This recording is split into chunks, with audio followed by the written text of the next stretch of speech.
तो आप सबको यार वेलकम। मैंने काफ़ी टाइम बाद यार वीडियो डाल रहा हूँ तो उसके लिए सॉरी। थोड़ी सी यार मैं कुछ कर रहा था तो मैं वीडियो बना नहीं पा रहा था। अब से कोशिश करूँगा रेगुलर वीडियो डालूँ। तो देखो आज TNPL का मैच होगा ITT वर्सेस डिंडीगुल का, तो उसका मैं आपको एनालिसिस आपके साथ शेयर कर रहा हूँ। तो चलिए फिर हम मैचअप से चालू करते हैं। ठीक है, ITT वर्सेस डिंडीगुल के मैचअप आपको समझाना चालू करता हूँ। तो मैंने इस कॉपी में लिख रखा है, जो आपको स्क्रीनशॉट दिख रहा है ना, ये स्क्रीनशॉट है। तो मैं यहाँ से देख के आपको समझाऊंगा, तो अपना सारा ध्यान से देखना। ठीक है, सारे ध्यान के साथ देखना। अब देखो ITT वर्सेस डिंडीगुल के मैं बॉलर से चालू करता हूँ। तो सबसे पहले राधा कृष्ण से स्टार्ट करते हैं। देखो राधा कृष्ण, तुषार रहेजा, अमित सात्विक और जितने भी इनके बैटर्स हैं ना आखिरी तक, वो सब पहली बार खेलेंगे। मतलब मोस्टली वो फ्रेश है। जो भी डिंडीगुल के बॉलर्स हैं ना, उतना ज़्यादा उनको खेला नहीं है, इसलिए मैंने इन सब के ऊपर पर्पल सर्कल ड्रॉ करके रखा। पर्पल सर्कल का यही मतलब होता है कि ये वाले प्लेयर फ्रेश है, इनके मैचअप अवेलेबल नहीं है। तो मैं आपको एक एक प्लेयर के बारे में बताता हूँ, किस प्लेयर को हमको लेना है, किसको छोड़ना, और कौन हमारा GL में ट्रम्प हो सकता है स्मॉल लीग में भी। देखो जो राधा कृष्ण है ना, ये ओपनिंग करता है। अभी तक TNPL के अंदर, अभी वाला जो TNPL चल रहा है, अभी तक राधा कृष्ण के बैट से उतने बड़े रन्स आए नहीं है, पर ये बैटर सही है। सामने Ashwin, left arm orthodox, Vignesh Puthur, उसके बाद वरुण चक्रवर्ती, संदीप वॉरियर। तो सामने देखो IPL में जो बॉलिंग कराते हैं ना, स्पेशली अश्विन, चक्रवर्ती और वॉरियर, ये होंगे। देखो राधा कृष्ण की एक खासियत है कि ये ग्राउंडेड शॉट खेलता है, और सामने जो संदीप वॉरियर है ना, उसकी पेस राधा कृष्ण को सूट कर सकती है। अब मैं देखो ऐसा क्यों बोल रहा हूँ, संदीप वॉरियर लाइन थोड़ी पीछे रखता है। अगर विकेट से उतनी हेल्प नहीं मिली, मान लो स्विंग या सीम नहीं हो रहा है और राधा कृष्ण के बैट पे बॉल आ रही है, तो ये ड्राइव में सही मारता है, स्ट्रेट ड्राइव, फिर फ्लिक, ये सब मतलब जो भी ग्राउंडेड शॉट है ना, वो राधा कृष्ण के पास है। तो ये काफ़ी सही ट्रम्प हो सकता है GL के अंदर। स्मॉल लीग में मत लेना है, क्योंकि देखो स्मॉल लीग में बहुत कम सिलेक्शन है, आपके कोई ओपोनेंट लेके नहीं आने वाला। GL में आप इसको ट्राई कर सकते हो। ये left arm orthodox, leg spin, इन सबको ठीक खेलता है। बस एक प्रॉब्लम होगी कि मान लो एक ओवर के अंदर रन रेट कुछ ज़्यादा ही बढ़ गया, यानी रिक्वायर्ड रेट काफ़ी ज़्यादा हो गया रन्स का, तो ये आड़े तिरछे शॉट खेल के आउट हो सकता है। नहीं तो अगर टुक करके खेलना है, गैप में बॉल डालनी है, ग्राउंडेड शॉट खेल के रन बनाने हैं, तो काफ़ी सही प्लेयर है।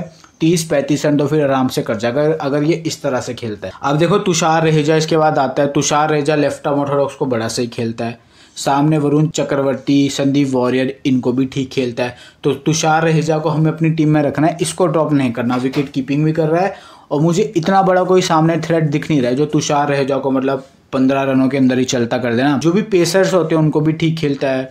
तो तुषार रहेजा मस्ट पिक है, इसको ड्रॉप नहीं करना है। लेफ्ट आर्म ऑर्थोडॉक्स से ठीक खेलता है। अमित सात्विक देखो, मैंने अगर आप ध्यान से देखोगे तो अमित सात्विक के ऊपर 2 ब्लू लाइन जा रही हैं। ब्लू लाइन का मतलब क्या है कि इन बॉलरों से इसको थोड़ी सी दिक्कत है। तो सामने वरुण चक्रवर्ती और अश्विन, ये वाले जो लेग स्पिनर्स और जो राइट आर्म ऑफ स्पिनर्स होते हैं ना, इनको ये अमित सात्विक विकेट दे जाता है अपने। तो ये आप याद रखना, टीम बनाते हुए 60% सिलेक्शन है अमित सात्विक का। तो अगर वरुण चक्रवर्ती और रविंद्र चरण अश्विन ये दोनों साथ बॉलिंग कर रहे हैं, तो फिर अमित सात्विक को प्रॉब्लम हो सकती है, क्योंकि फिर देखो दोनों एंड से वो वाले बॉलर्स बॉलिंग करेंगे जिससे इनको प्रॉब्लम है। तो ये बात आप ध्यान में रखना। अमित सात्विक कीपिंग भी नहीं कर रहा है, तो फिर ड्रॉप करने का हम चांस ले सकते हैं, याद रखना। और इतना बड़ा सामने कोई ऐसा बॉलर नहीं है जिसके खिलाफ बहुत अच्छे से इसने खेला है, तो ऐसा भी कोई बॉलर नहीं है। और लेफ्ट आर्म ऑर्थोडॉक्स को ये थोड़ा टुक करके निकाल देता है।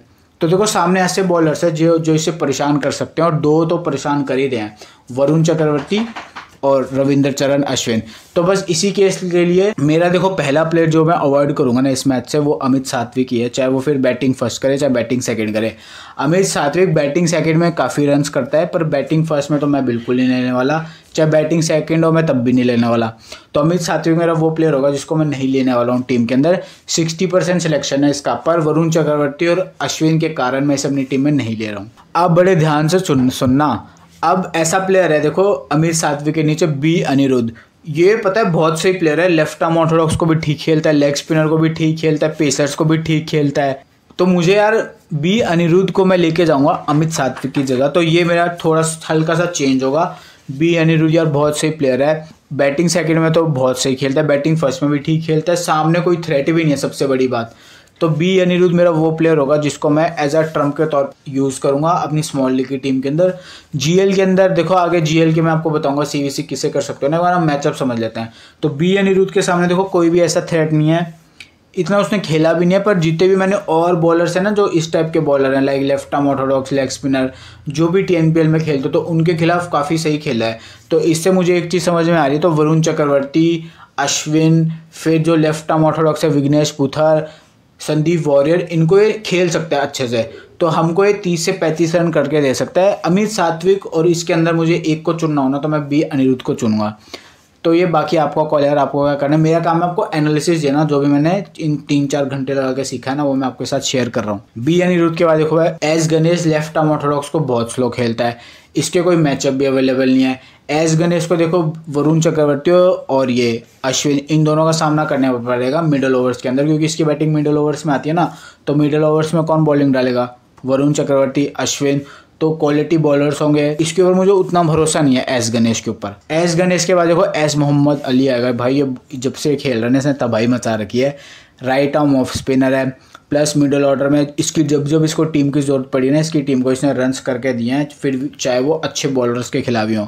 गुरजपनीत सिंह को इसने रन्स करे, मुरुगन अश्विन पे इसने रन्स करे, तो और भी लाइका के खिलाफ इसने रन्स करे, जिनकी बॉलिंग लाइनअप बहुत अच्छी है।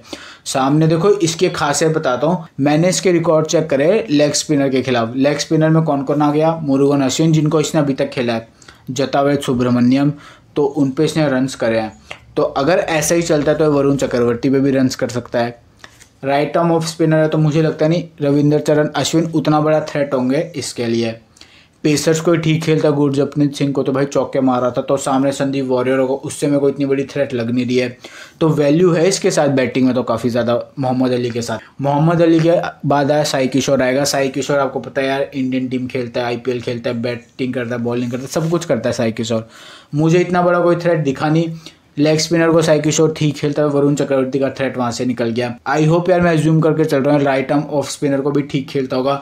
मैंने शाहरुख खान, बाबा अपराजित के खिलाफ इसके मैचअप चेक करे तो उनको बड़ा इसने सही खेला है।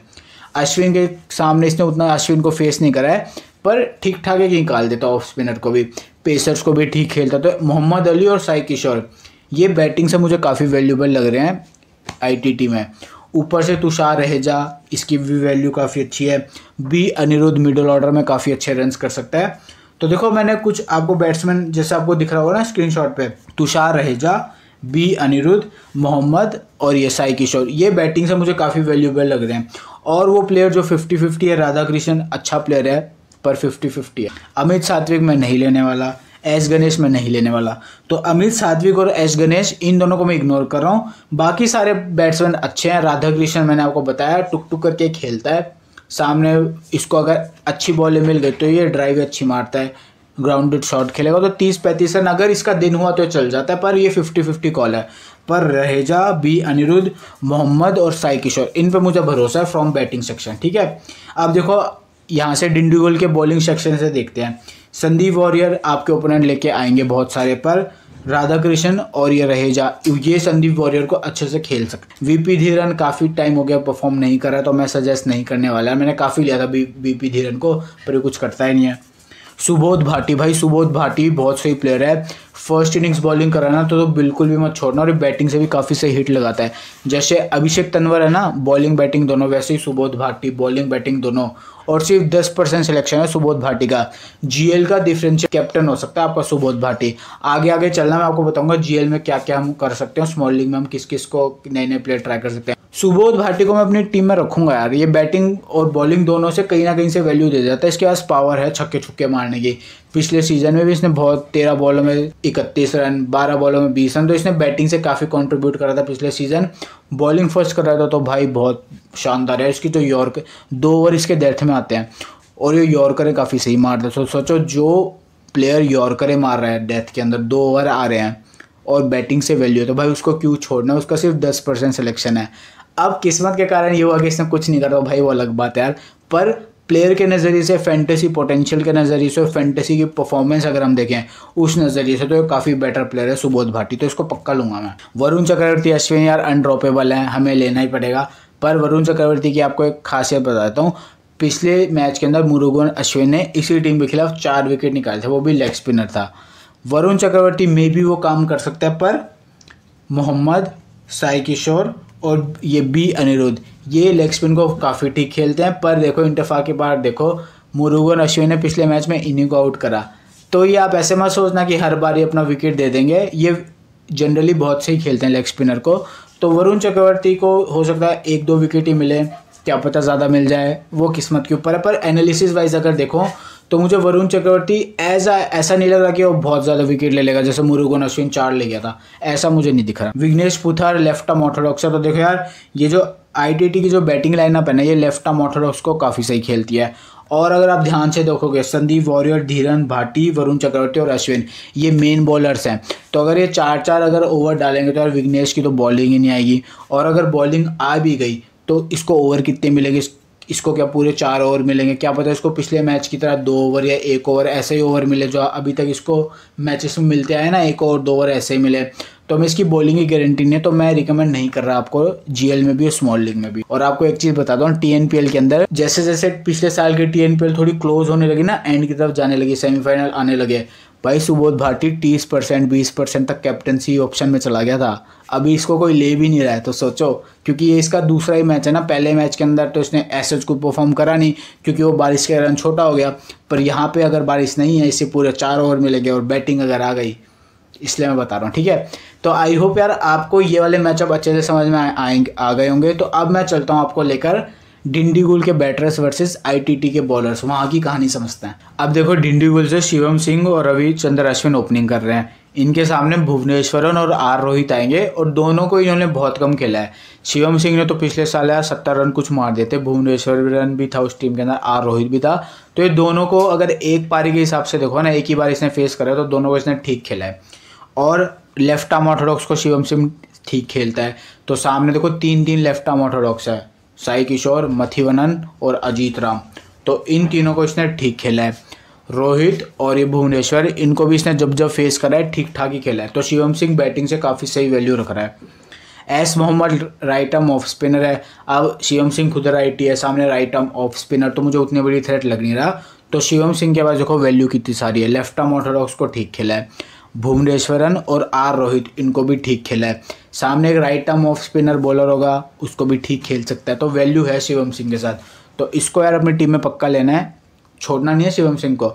अगर ऐसा होता है कि मान लो बॉलिंग फर्स्ट डिंडीगुल की टीम कर रही है और शिवम सिंह इम्पैक्ट में, तो भाई बिल्कुल भी मत छोड़ना ही, क्योंकि आपके ओपोनेंट हो सकता है इम्पैक्ट में शिवम सिंह, तो छोड़ दें उसको, आप मत ड्रॉप करना। शिवम सिंह के बाद देखो अश्विन आएगा। अश्विन का कोई मैचअप अवेलेबल नहीं है, सामने जो भी बॉलर्स है ना वो एकदम फ्रेश है।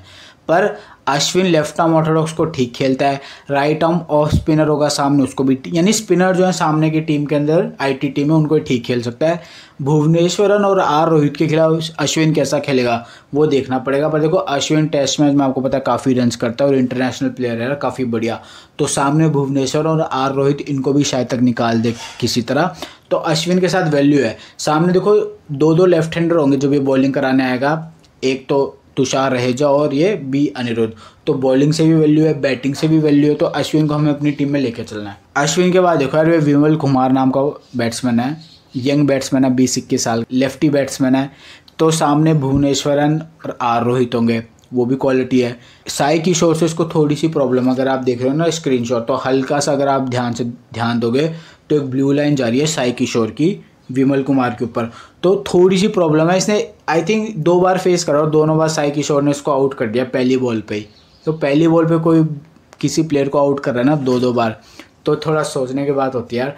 तो इसलिए मैं विमल कुमार को रिकमेंड नहीं करूंगा यार इस मैच के अंदर। विमल कुमार के बाद भाई बाबा इंद्रजीत आएगा यार, मेरे को गाना बड़ा सही लगता है। देखो मतलब ऐसे ही अकेले में बैठ के एक दिन इसने 70 रन मार दिए बाबा इंद्रजीत ने, और मैंने इसको अपनी टीम में से ड्रॉप कर रखा था। पिछले साल वाले TNPL की बात कर रहा हूँ, मैं जीत रहा था भाई और इसने एक तरफा हरा दिया। तो मेरे अंदर से एक गाना निकला, बाबा इंद्रजीत, ऐसा समझ रहे हो। मेरे घर वाले बोल रहे भाई क्या चल रहा है ये, उनको लग रहा है कि मैं जीत गया हूँ। उनको कैसे बताऊँ कि इसने मुझे एक तरफा हरा दिया है। तो यार बाबा इंद्रजीत को हमें अपनी टीम में लेके चलना है। सामने जो लेफ्ट आर्म ऑर्थोडॉक्स होंगे ना, देखो लेफ्ट आर्म ऑर्थोडॉक्स के खिलाफ बाबा इंद्रजीत ठीक खेलता है, टुक टुक करके खेलता है। राइट आर्म ऑफ स्पिनर को भी हिट मार सकता है। भुवनेश्वरन और R रोहित, इनके खिलाफ ये उतना खेला नहीं है, तो मेरे को ऐसा कोई मैचअप मिले नहीं, पर ये पेस को ठीक ठाक निकाल देता है।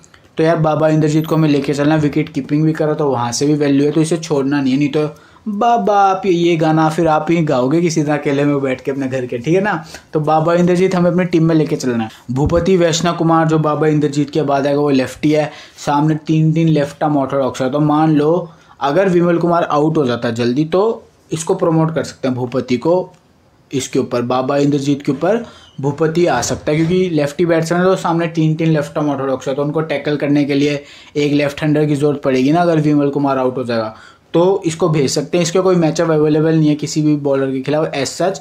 लेफ्ट आर्म ऑर्थोडॉक्स को ये हो सकता है ठीक ठाक खेल जाए क्योंकि खुद भी लेफ्टी है ना, पर सामने याद रखना मोहम्मद अली नाम का बॉलर है ऑफ स्पिनर, भाई वो बहुत सही बॉलिंग कर रहा है, विकेटें मिल रहे हैं उसको। तो विमल कुमार और इसके ऊपर थ्रेट रहेगा मोहम्मद अली का। उसके बाद सुबोध भाटी आएगा, जैसे मैंने आपको बताया पावर है सुबोध भाटी के पास। बॉलिंग में यॉर्कर डालते हैं, अगर फर्स्ट इनिंग्स बॉलिंग करे 2 ओवर इसके डेथ में आएंगे, यॉर्कर डालते हैं, उसकी यॉर्कर बड़ी सटीक होती है अगर आप ध्यान से देखोगे ना। बैटिंग से पावर हिट लगाने का भी इसके पास वो है, गिफ्ट है, तो पावर भी इसके पास है। तो भाई सुबोध भाटी इंपॉर्टेंट होगा, ड्रॉप मत करना, ट्रम्प बना सकते हो। आपके ऊपर नहीं लाने वाले 10% वाले प्लेयर को, पर अगर आपको जीतना है ना तो देखो मैं ऐसा प्लेयर कभी भी आपको रिकमेंड नहीं करता हूँ जिसके ऊपर मुझे खुद भी डाउट होता है, पर ऐसा प्लेयर जो अगर 2 ओवर डेथ में बॉलिंग कर रहा है, प्लस उसके पास यॉर्कर भी अच्छी वाली है, प्लस वो बैटिंग से भी हिट लगा सकता है, तो वैल्यू काफ़ी बढ़ जाती है ऐसे प्लेयर की। समझ रहे हो मेरे कहने का मतलब। एक होता है फैंटेसी पोटेंशियल कि किसके पास पोटेंशियल ज़्यादा है, एक होता है फैंटेसी की परफॉर्मेंस कि वो कौन परफॉर्म करके देगा। तो उस भाटी के पास भाई परफॉर्मेंस भी और पोटेंशियल भी है, इसलिए मैं आपको बता रहा हूँ इसके बारे में। अभी नीचे काफ़ी आता है सुबोध भाटी, तो वहाँ पे पेसर्स हो गए, भुवनेश्वरन को इसने हिट मारे है, रामलिंगम रोहित जो रोहित है उसको भी इसने छक्का मारा, तो इसके पास है काबिलियत भाटी के पास। अब ढिंडीगुल में देखो मेन बैटर्स कौन से, शिवम सिंह हमें लेके चलना है, अश्विन हमें लेके चलना है। विमल कुमार मैं रिकमेंड नहीं कर रहा हूँ यार, क्योंकि मेरे को उतना ज़्यादा भी फिलहाल देखो कोई मैचअप इसके अवेलेबल नहीं है, सामने 3 लेफ्ट आर्म ऑर्थोडॉक्स हैं, तो अगर वो इसे बॉलिंग करे तो हो सकता है वो खेल जाए, क्योंकि खुद भी लेफ्टी है ना, क्या पता टुक टुक करके खेल जाए। पर मोहम्मद अली यार बहुत सही ऑफ स्पिनर है, रामलिंगम रोहित और भुवनेश्वर इनकी भी लाइन लेंथ काफ़ी सही होती है, तो थोड़ा सा मुझे डाउट है बस। ऐसा नहीं कि बहुत बेकार प्लेयर है, पिछले मैच में मैंने इसको लिया था, इसने कुछ 40 रन मार दिए थे और हमें जिताया भी था, पर इस मैच में मुझे उतना कॉन्फिडेंस नहीं आ रहा है। बाबा इंद्रजीत भाई हमें अपनी टीम में लेके चलना पड़ेगा, कोई और चारा नहीं है। वैष्णव कुमार मैं रिकमेंड नहीं कर रहा हूँ, पर अगर जीएल में ट्राई करना है तो आप विमल कुमार या वैष्णव कुमार की इन दोनों में से किसी एक को ट्राई कर सकते हो। याद रखना सामने 3 लेफ्ट आर्म ऑर्थोडॉक्स हैं, तो ढिंडीगुल को किसी ना किसी लेफ्टी की जरूरत पड़ेगी जिसको वो भेजेंगे कि भाई तू उनको टैकल कर जाकर। सुबोध भाटी लोअर ऑर्डर में हिट अच्छे लगा लेता है। अब आईटीटी के देखो बॉलर्स कौन है, रामलिंगम रोहित और भुवनेश्वरन अगर फर्स्ट बॉलिंग कर रहे हैं तो दोनों डेथ में भी बॉलिंग करेंगे, तो ये उस केस में इंपॉर्टेंट हो जाते हैं। लाइन लेंथ इनकी काफ़ी सही रहती है। वेदर का ध्यान रखना, अगर मौसम छोटा हो जाता है ना तो फिर इन दोनों के ओवर्स कंफर्म हो जाएंगे, क्योंकि फिर छोटे जब ओवर्स हो जाते हैं 8 ओवर 7 ओवर का गेम होता है, तो स्पिन को कौन बॉलिंग कराएगा, तब तो पेसर्स को ही देंगे ना बॉल डालने के लिए, तो फिर इनकी वैल्यू वहाँ पर बढ़ जाएगी। रोहित और भुवनेश्वर इनकी लाइन लेंथ काफ़ी अच्छी रहती है।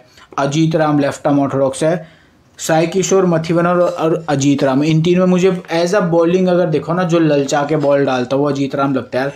बैट्समैन थोड़ा लालच आ जाता है बैट्समैन को कि यार आगे बढ़ के मारूंगा, फिर ये विकेट निकाल लेता है। साई किशोर इसकी लाइन लेंथ बहुत अच्छी होती है, लंबा बॉलर है तो एक्स्ट्रा बाउंस भी मिलता है। मथिवनन एक सरप्राइज लेफ्ट आर्म ऑर्थोडॉक्स होता है, पता है जब किसी को विकेट नहीं मिल रहा होता ना तो मथिवनन आके विकेट निकाल लेता है। एस मोहम्मद काफ़ी विकेट निकाल रहा है, प्लस बैटिंग की वैल्यू भी है, जैसा मैंने आपको बताया था पहले वाले मैचअप के अंदर। तो अब मैं यार अपनी किताब बंद करता हूँ या खोल लूँ क्या, चलो अब मैं आपको एक चीज़ बताता हूँ, जो भी अच्छे सीवीसी है ना उसके बारे में आपको डिस्कस करता हूँ। सबसे पहले एस मोहम्मद, सामने 2 लेफ्टी होंगे विमल कुमार और भूपति वैष्णव कुमार, प्लस इसकी बैटिंग भी आ रही है, तो बैटिंग और बॉलिंग दोनों से वैल्यू है। रविंद्रचरण अश्विन, इसके भी सामने 2 लेफ्टी होंगे प्लस ओपनिंग कर रहा है, तो एस मोहम्मद से ज़्यादा वैल्यू एज अ बैटिंग से अगर हम देखें तो अश्विन के, क्योंकि पहले बैटिंग आ रही है, तो एस मोहम्मद और अश्विन काफ़ी सही सीवीसी ऑप्शन होंगे।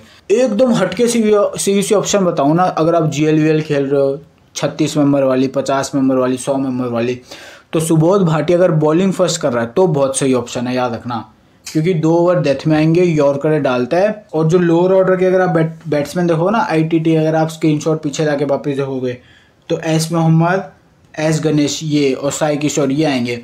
तो अगर विकेटें गिर गई तो सामने बॉलर्स फिर सुबोध भाटी को फेस करेंगे, तो भाई वो यॉर्कर बहुत सही डालता है। वो फिर विकेट निकालता है ना सुबोध भाटी, तो 33 वाली निकालता है, जैसे बोल्टर निकालता है ना 33 वाली, वैसे ही भाटी निकालता है। और अगर बैटिंग आ गई इसकी लोअर ऑर्डर में, तो एक बहुत डिफरेंशियल ऑप्शन है सीवीसी का सुबोध भाटी। वरुण चक्रवर्ती को मैं रिकमेंड नहीं कर रहा हूँ सीवीसी का। देखो पिछले मैच के अंदर मुरुगन अश्विन ने 4 विकेट निकाले थे, पर ऐसा हर बार नहीं होगा कि आईटीटी वाले लेग स्पिनर को 4 विकेट देंगे। जैसा मैंने आपको बताया, बी अनिरुद्ध, एस मोहम्मद और साई किशोर ये लेफ्ट लेग स्पिन को काफ़ी ठीक खेलते हैं। रहेजा भी निकाल देता है। तो यार वरुण चक्रवर्ती को 2 से ज़्यादा विकेट मुझे आते हुए दिख नहीं रहे। 2 भी आ जाए वो भी बहुत है, पर 2 से ज़्यादा मेरे को एनालिसिस वाइज तो आते हुए दिख नहीं रहे। विकेट के ऊपर स्पिनर्स को हेल्प मिल गई तो वो अलग बात है, पर मैचअप वाइज मुझे उतनी वैल्यूबल फिलहाल नहीं दिख रहा है। बी अनिरुद्ध, चौथा डिफरेंशियल सीवीसी बी अनिरुद्ध। देखो यार बालचंद्र अनिरुद्ध ये काफ़ी सही अच्छा प्लेयर है, बहुत पुराना प्लेयर भी है।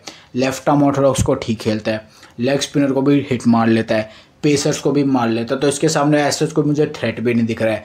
तो आपको मैंने 4 सीवीसी ऑप्शन बताया। पहला मोहम्मद अली और अश्विन, जिनको सब लोग करके आने वाले हैं। डिफरेंशियल ऑप्शन सुबोध भाटी और बी अनिरुद्ध। तो अब मैं आपको वो प्लेयर बताता हूँ जिनको हम अवॉइड करने वाले इस मैच के अंदर, जैसा आपको स्क्रीनशॉट पे दिख रहा होगा। पहला अमित सात्विक, दूसरा एस गणेश। राधा कृष्णन 50-50 कॉल है, तो मैं उसे अवॉइड वाले सेक्शन में नहीं डाल रहा हूँ, पर अमित सात्विक और एस गणेश में नहीं लेने वाला। विमल कुमार और भूपति कुमार, इनको भी मैं अपनी टीम के अंदर नहीं लेने वाला। संदीप वॉरियर अगर बॉलिंग सेकंड कर रहा है ना, तो आप उसको एक ड्रॉप का चांस ले सकते हो। अगर थोड़ी सी अच्छी बैटिंग विकेट होती है, पिच और कंडीशन थोड़ी बैटिंग को फेवर करिए, तो आप संदीप वॉरियर पे ड्रॉप का चांस ले सकते हो बॉलिंग सेकंड में, स्मॉल लीग के अंदर भी। पर अगर थोड़ा सा भी हेल्प मिल रहा है पेसर्स को, तो फिर संदीप वॉरियर डेडली हो जाएगा। अगर संदीप वॉरियर को ड्रॉप करे तो राधा कृष्णन ले लेना, ठीक है, वरना मत लेना। तो मैंने आपको यार 3 चीज़ें बताई। आपको मैंने मैचअप समझाया है, आपको मैंने सीवीसी ऑप्शन बताए अच्छे वाले, और तीसरा प्लेयर टू अवॉइड कि हमें किसको नहीं लेना अपनी टीम के अंदर। तो आई होप यार आपको ये सारी बातें काफ़ी हेल्पफुल लगी होंगी। तो यार चलिए टेलीग्राम से ज्वाइन रहना, वहाँ पे मैं आपको सारी चीज़ें बता दूंगा। तो यार आपको ऑल द बेस्ट इस मैच के लिए। Bye bye.